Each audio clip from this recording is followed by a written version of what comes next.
Hello, Warlords, and welcome to episode 2 of Reviewers Review. I am Samurai Dream.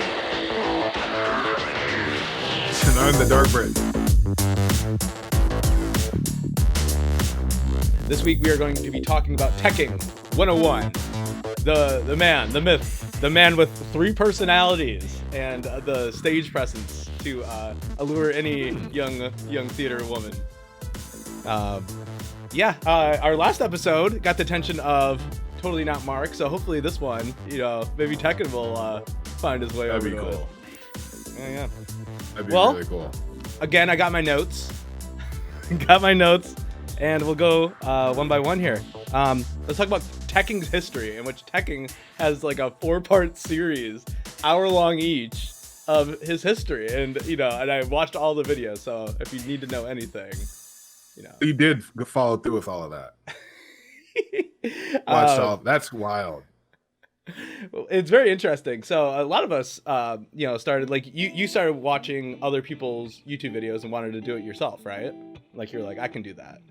Oh yeah, that was just one of those cool things that I saw a lot of people doing, and then we started talking about it and it became a thing.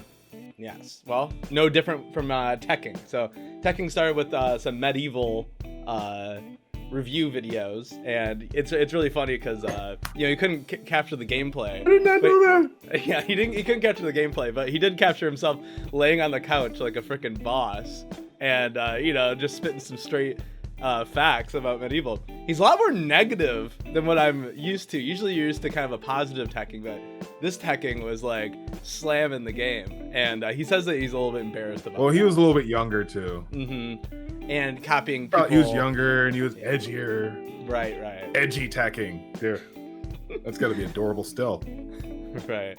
And watching the couple of those, he has some great skits in there. They're like funny. It's funny. And he got his friends in on it. And eventually, though, he got into what a lot of people know him for is for his Bleach content, in which he got away from the medieval stuff and went into Bleach and reviewed Bleach. And you knew him during this time, right? I didn't know of him. This is actually a really cool story. So me and my sister had a road trip down south around this time last year. And I was driving, and then when we switched over, it was a Friday, and I was still reading the scans at this point. And then everything was still going on with Odin and all of that. So as far as my YouTubers go, I always go Grand Line Review first, and then Tekking or EDA Law are the second people I go to look at. And hopefully we'll be doing one on them later. But for Tekking, it's just really cool because when we went to Switch, I went to say, hey, I want to watch Tekking. He's this One Piece reviewer. His sister, it just this really quick second, because you could tell like it struck a nerve. She's like, the Bleach guy? Tekking's doing One Piece now? So it was this really cool moments crossing of like siblings who, one, she knew him when she was a big fan of him when he was the Bleach, and now that he's doing One Piece, and she even listened to that episode, and she's just like, I like that he still does this, and he's a lot better at this. So it was really cool to be able to listen to someone that I enjoyed with my sibling who was a fan of his during another project and could then jump in because she has no idea what's happening with One Piece, but she can just enjoy it because it's Tekking. No matter what he's covering, he is someone that you can just listen to, which is really fun.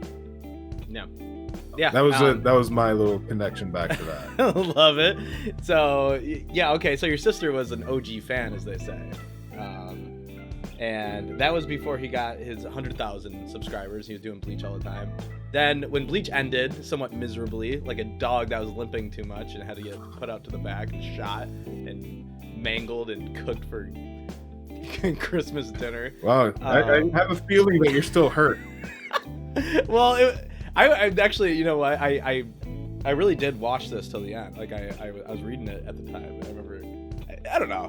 I just feel bad for the real fan base there. But that's here nor there. We go to he tried Toriko, My Hero Academia. The problem with those ones, right, is Bleach is like, whoa, they're battling and like there's something to yell at and stuff. But the problem with Toriko ended. like abruptly. And My Hero is more like Tekking describes in his videos that My Hero Academia isn't exactly like super discussion heavy, because it's like, oh, this chapter they went to school and they showed each other their dorm rooms. Really exciting. It's like, you know, you can't really, it's harder to make a video like that. So now we get much world building.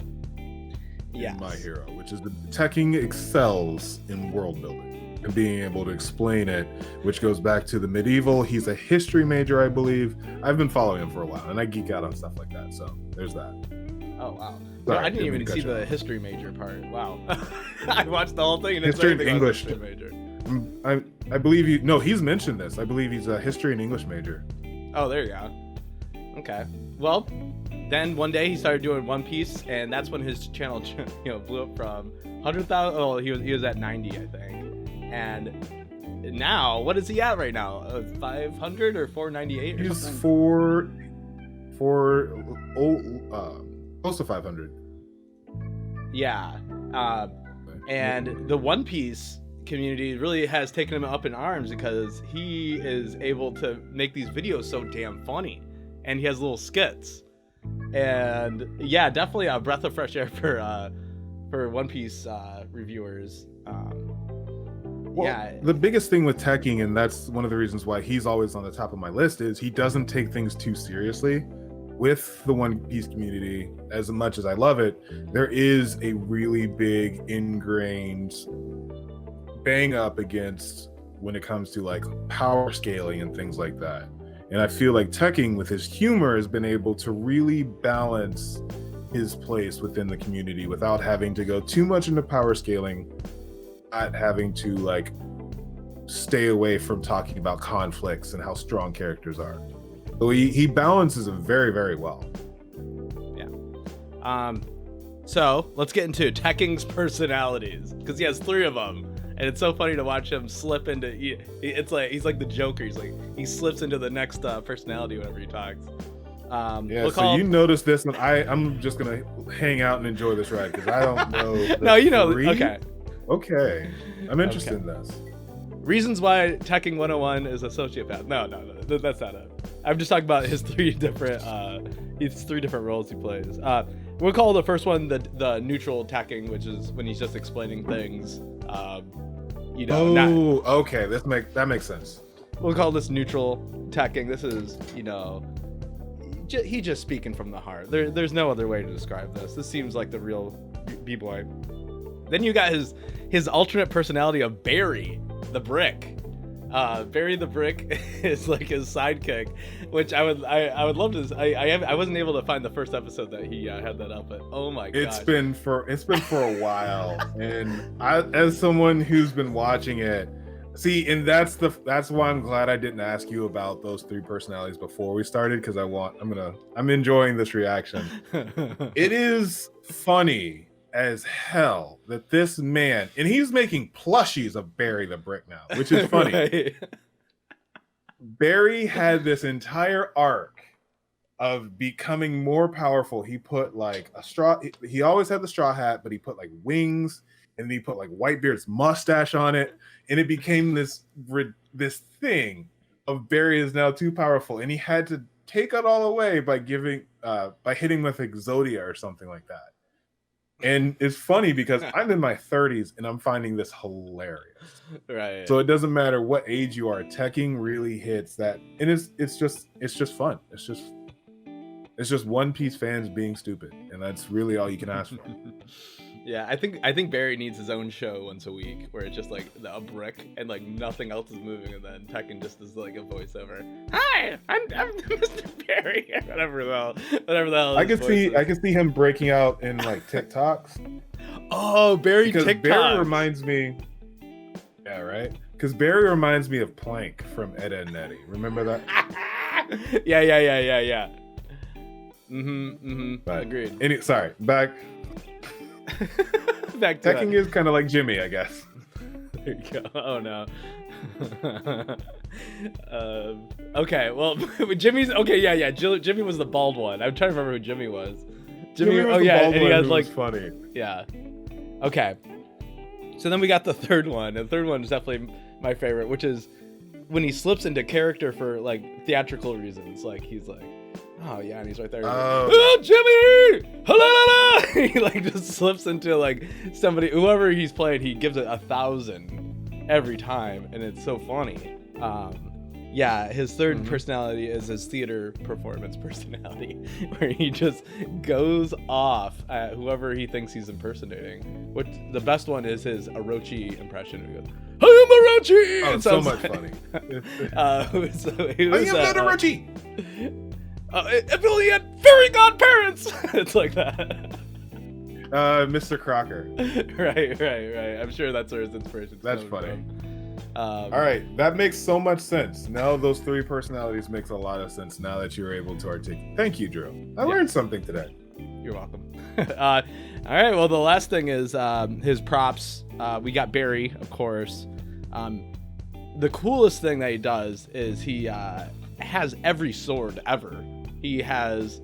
That is true. Literally almost every sword from One Piece that I've seen. He has Mihawk's sword, all of Zoro's swords. Yes, yeah, it's insane. Like, does he have a warehouse behind where he records? You know, like his bedroom is just like inside of a big garage. Keep in mind, and that's actually the perfect way that you set up his trajectory, because that medieval stuff, it sounds like he was more likely he was focused on the swords. Then he went into Bleach, which I don't know if you've noticed what happens in Bleach, but they have these weapons called swords. Yeah, right? So it would make sense that within One Piece, even though it's not a sword-based anime or property, he excels in the understandings of swords, and it makes sense. It's kind of more like the underlay of his entire career is set with swords, which is pretty cool. Big brain plays right there. Big brain. Anyway, I do love man, the videos that he has on the swords are like, some of them are in the millions. It's insane. People really like his sword videos. The next thing, the sword videos are all. Yeah, go ahead. No, sorry, I was going to say the sword videos are also something that sword enthusiasts can also come out of, because he has so much in depth from the craftsmanship, the make, the model, and everything that you don't even have to know. I don't even have to know about Bleach to understand the type, the make, model, grade, and significance of a Bleach sword, of those medieval swords, because he's able to explain it in such a way that individuals who don't know anything about it can still understand it. I guess I didn't know that there's different grades of Bleach swords. I thought that was coming from your soul, and there wasn't, like, it's not like somebody. It's probably a One Piece. That's probably just a One Piece thing. I was gonna say. Oh, okay, got it. Okay. Someone who doesn't know anything about swords. There you go. So the next thing is his posters. He changes up his Again, I think he has a warehouse behind where he sits, because he's able to keep so many posters, swords, just a bunch of great props in the background, and I think that makes the videos much better. There you go. Because you're always looking to see what the new background's going to be. Right. Okay. Last thoughts is what do you think the future of Tekking is? I guess we can just ride out One Piece until One Piece ends, right? Like, it's not like One Piece is going to go out of style. True. As someone who likes seeing the development of the YouTubers that I follow, this is definitely a very cool question. I hope that by the time One Piece ends, Tekking got me started on Dr. Stone, which is a really good manga that's very, very in depth, and one that I could see it's about to hit chapter 200. Oh, whoa! I hope that we're going to go into the 6-7s with Dr. Stone. I hope. I don't know, but I hope. I could see that being his next big one. Yes. Oh, whoa. Dr. Stone, I love. As far as my manga week to week, it goes One Piece, My Hero, Dr. Stone, Chainsaw Man. And then Black Clover. We're going to have to talk about Chainsaw Man into something. Yeah, we will. Okay. But yeah, for Tekking moving forward, I hope that if once One Piece ends and he still wants to do YouTube and be a content creator, I would love for him to then make Dr. Stone that next centerpiece and just dive into Dr. Stone and all the different lore behind it. But again, it's a different world, so he can't necessarily do like geography is everything. Yeah. Or a lot of these nuances he's been able to do with One Piece, because again, that's another thing with My Hero that he can't necessarily do, is talk about the world and its structure and the different islands, because it's set in a similar world. Whereas One Piece is its own planet, its own history, its earth, culture, whatever. So that's why he's able to take his vast knowledge of history and weaponry and be able to take One Piece and just make the perfect thing for him, really. Yeah. What about video games? When's have you got back into Let's Plays and like, because he did a couple D&D streams and stuff. Yeah, I could see that would be cool if he became. Well, he has a D&D stream actually. Right. It's a One Piece themed D&D stream with Rustage and Lost Paws and a few others. I'm sorry, I can't remember them. It's decent and I like it, but I don't know if that would be his next big thing, because D&D is pretty niche. Well, Tekking, when you need your big social media manager, right here for you. I only charge $5 an hour, and I work 90 hours a week, actually. So just hit me up for that job position. Yeah, let's kind of give this guy a score. Go ahead. I just love that you turned this into a video resume. I'm trying to get that $5 an hour, baby. Listen, I can make little lightning things happen behind your logo. Okay, I can do anything. Oh, sorry.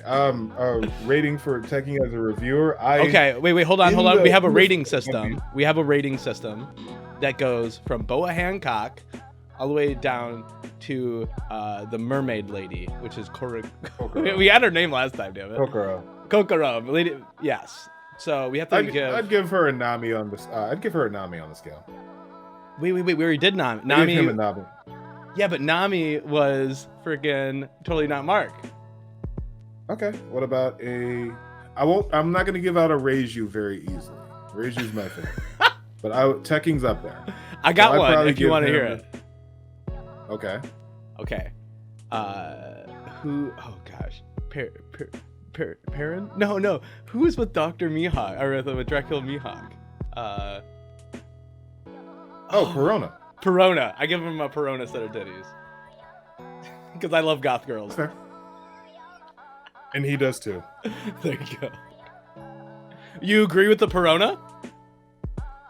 I agree. Oh, okay, there you go. You got a Perona on the hot scale.